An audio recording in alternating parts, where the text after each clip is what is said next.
Assalamualaikum warahmatullahi wabarakatuh. Alhamdulillahilladzi nawwara qulubana wa buyutana bitilawatil Qur'an wa zayyana akhlaqana bijahil Qur'an. Asyhadu an la ilaha illallah wa asyhadu anna Muhammadan abduhu wa rasuluh alladzi la nabiyya ba'du. Hadirin kaum muslimin pendengar yang dirahmati Allah, mari kita bersyukur kepada Allah Subhanahu wa taala atas semua nikmat-nikmat yang diberikan kepada kita. Selanjutnya selawat dan salam semoga disampaikan untuk Nabi besar kita, Nabi Muhammad sallallahu alaihi wasallam. Allahumma shalli ala Muhammad wa ala ali Muhammad. Beliau telah mengajarkan kepada kita satu keyakinan bahwa akan ada hidup sesudah mati dan ada akhirat sesudah dunia. Makanya kita berhati-hati dan bersungguh-sungguh mencapai ridha Allah Subhanahu wa taala. Hadirin kaum muslimin, pengajian pendek kita pada kesempatan ini adalah orang mukmin itu taat akan aturan. Orang mukmin taat akan aturan. Banyak orang menyampaikan pendapatnya kepada kita. Kenapa masjid sampai dikunci?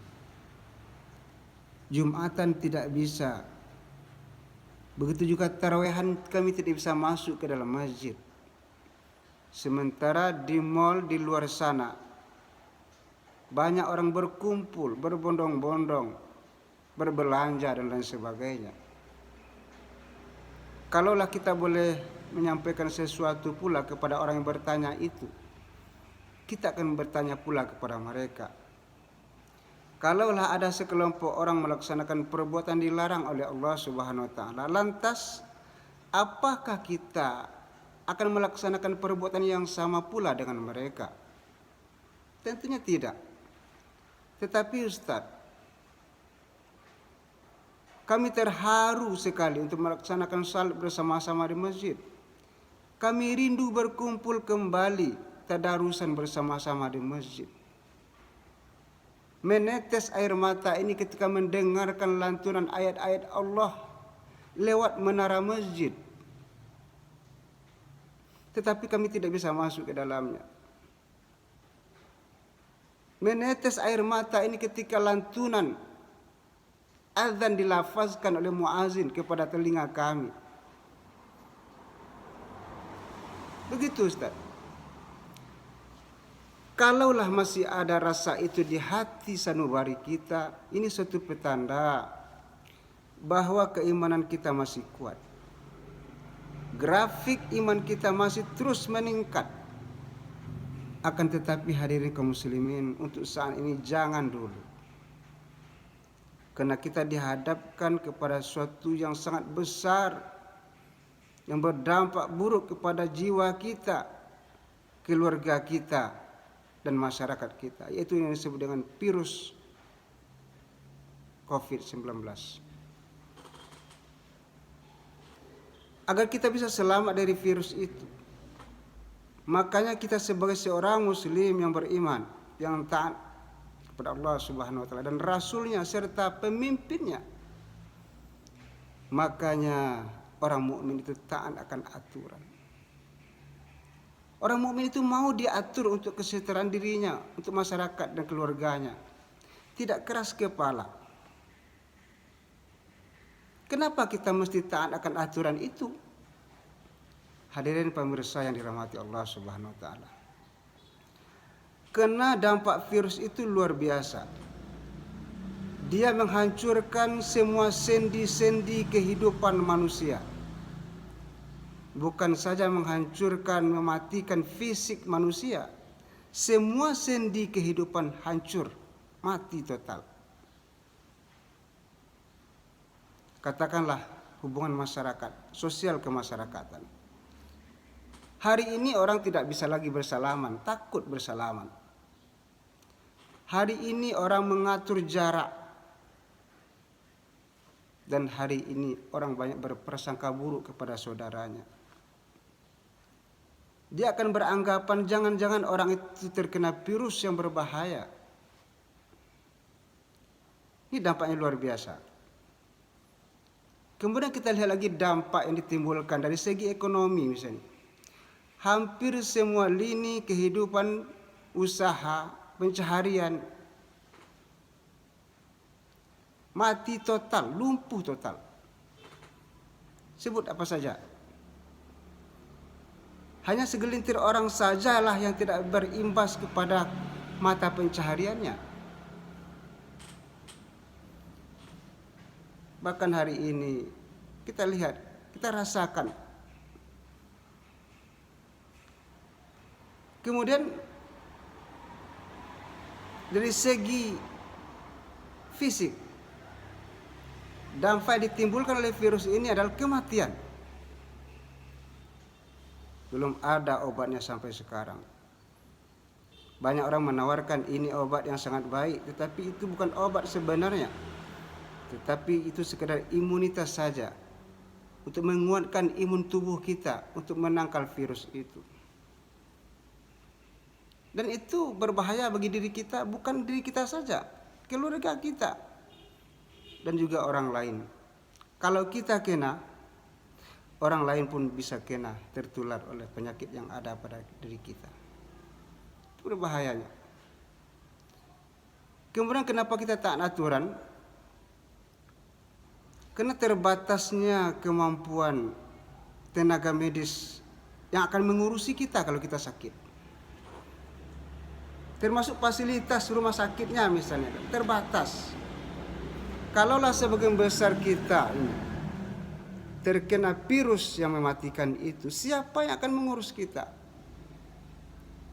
Siapa yang akan mengurus kita? Merawat kita siapa? Maka camkanlah itu. Sedangkan dokter sekalipun kena, perawat kena, tidak ada yang kebal oleh virus.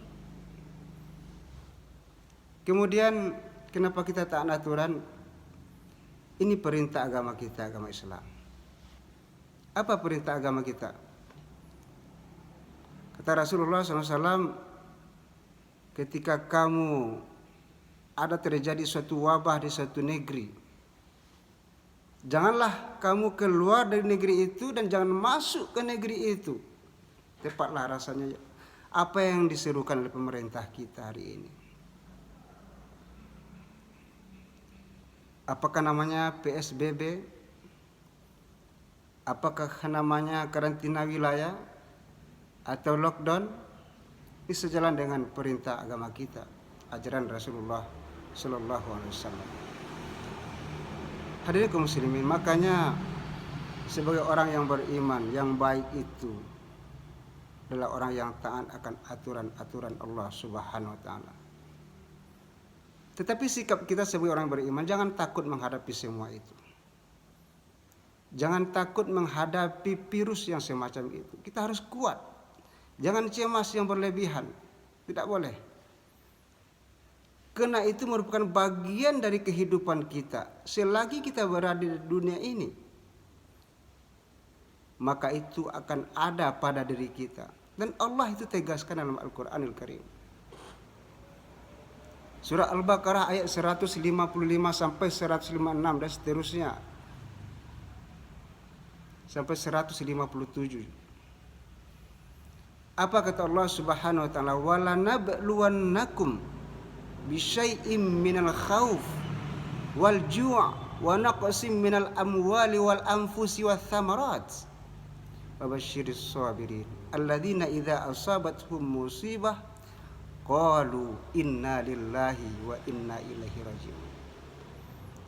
Setelah seorang muslim mukmin meyakini bagaimana hidup ini yang sesungguhnya, Allah itu katakan, sungguh kami akan menguji kalian dengan sedikit ketakutan,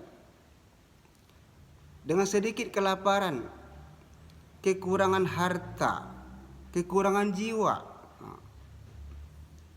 kekurangan buah-buahan, dan beri kabar gembiralah kepada orang-orang yang bersabar. Mana orang yang sabar itu? Apabila dia ditimpa oleh musibah. Alladzina idza asabathum musibah qalu inna lillahi wa inna ilaihi raji'un. Dia mengatakan,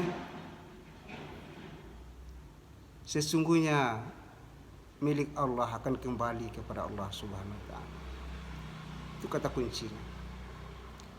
Ketika seseorang muslim setelah berikhtiar yang sebaik-baiknya, serahkanlah semuanya kepada Allah Subhanahu wa taala. Berusaha semaksimal mungkin, berikhtiar semaksimal mungkin, sempurnakan ikhtiar kita.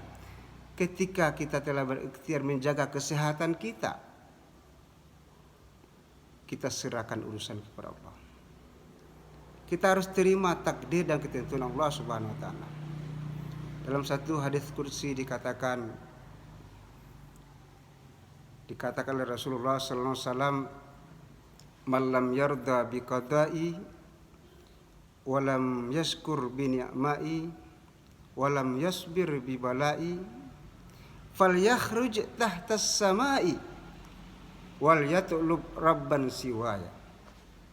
Siapa yang tidak reda dengan ketentuanku, tidak bersyukur dengan nikmat-nikmatku, tidak bersabar dengan ujianku, maka keluarlah dari kolong langitku ini dan carilah Tuhan selain aku.